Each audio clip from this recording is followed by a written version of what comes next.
24 užduotis. Turime kūgį. Duota, kad šio kūgio sudaromoji yra lygi 6. Na ir šitas kūgis sudaro, tai yra jo sudaromoji sudaro su pagrindo plokštuma kampą alfa.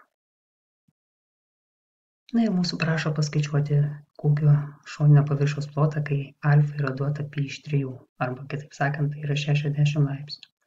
Tai nagrinėjame šitą statų į trikampį SAO ir tokiu atveju mes žinome, kad kosinusas šito kampo yra AO padalinta iš SA, tai yra statinis prieto kampo su įžambine. Tai iš čia mes turime, kad AO yra lygu 6 kart kosinus pi iš 3 lygu 3, nes kosinuso pi iš 3 yra 1/2.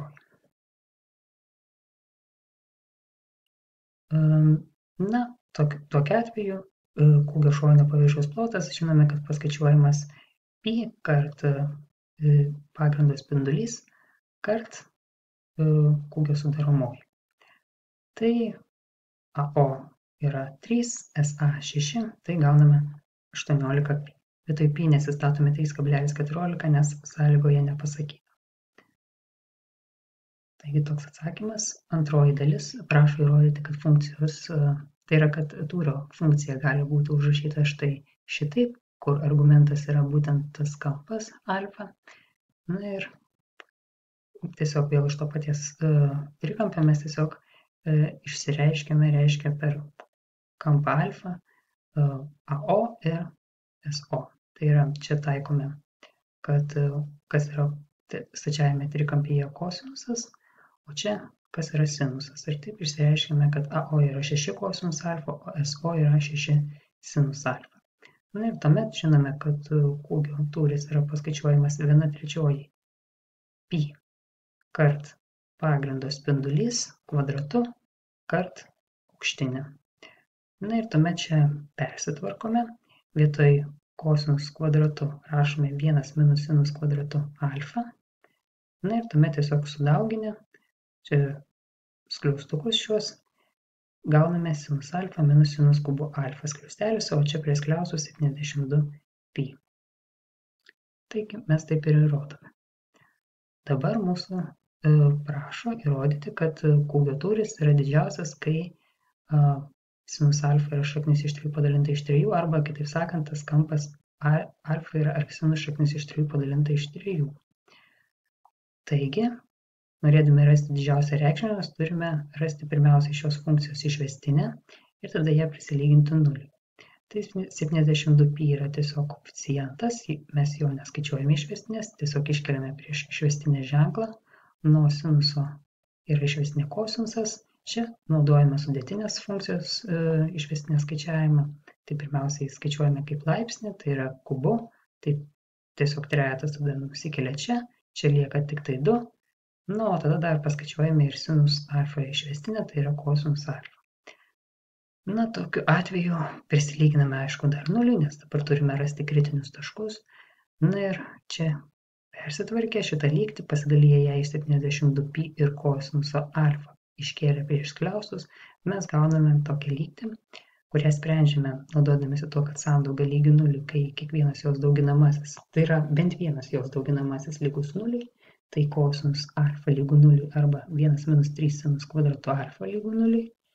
Na ir iš šios lygtelės mes gauname, kad jinai sprendinių intervale nuo 0 iki pi iš 2 neturi, nes, na jo, tiesiog čia žinome, kad nuo 0 iki pi iš 2 intervale reiškia, jeigu mes įskaitytume intervalo galus, tai kosinusas 0 įgyja, kai alfa yra lygu pi iš 2, bet kadangi neįsiskaito šitas intervalo galas, tai gauname, kad sprendinių nėra.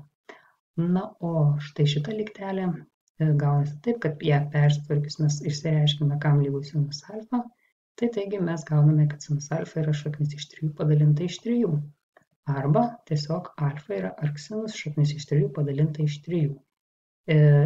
Taigi intervale nuo 0 iki pi iš 2 šita reikšmė priklauso, taigi tai yra vienintelis kritinis taškas. Na ir tokiu atveju, kadangi mūsų intervalo galai yra atviri, tai mes tada tokiu atveju tiesiog nagrinėkime išvestinės ženklus tose intervaluose, į kuriuos padalyja tas kritinis taškas. Tai yra nuo 0 iki arksinus šaknis iš 3 padalinta iš 3 ir kitas intervalas arksinus šaknis iš 3 padalinta iš 3 iki pi iš 2. Na ir čia, kaip mes darome, tiesiog iš šito intervalo, reiškia, kadangi matom, kad čia yra 35 laipsniai, tai čia, pavyzdžiui, galime, tarkime, tarp šių reikšmių yra 30 laipsnių. Tai mes, pavyzdžiui, galėtume į funkcijos reikšmę įsistatyti, tarkime, vietoj alfa, na, jeigu sakant radianais, tai pi iš 6 ir paskaičiuoti reikšmę.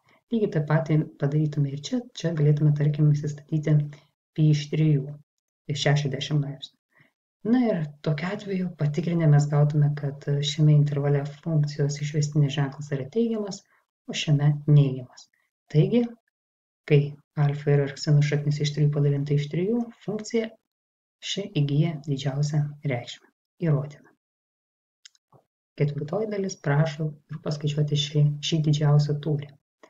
Tai tiesiog į šitą funkciją mes įsistatome vietoj alfa štai šitą arksinus šaknis iš 3 padalinta iš 3, tik tai čia pastebėdami, kad du kartus reikės čia įsistatyti vietoje alfa šią reikšmę. Tai tiesiog, kad būtų paprastesnis skaičiavimai, mes iškart galim pasirašyti, kam yra tai lygu.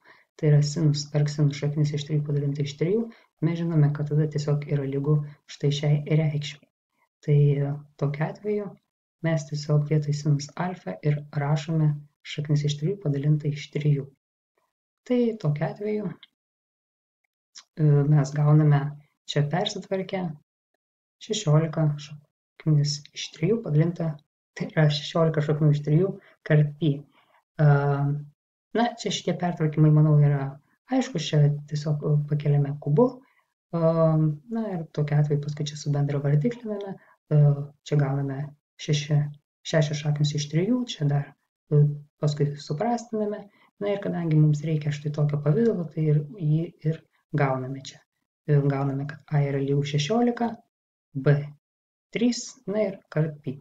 Tai vadinasi, mes atlikome užduotį.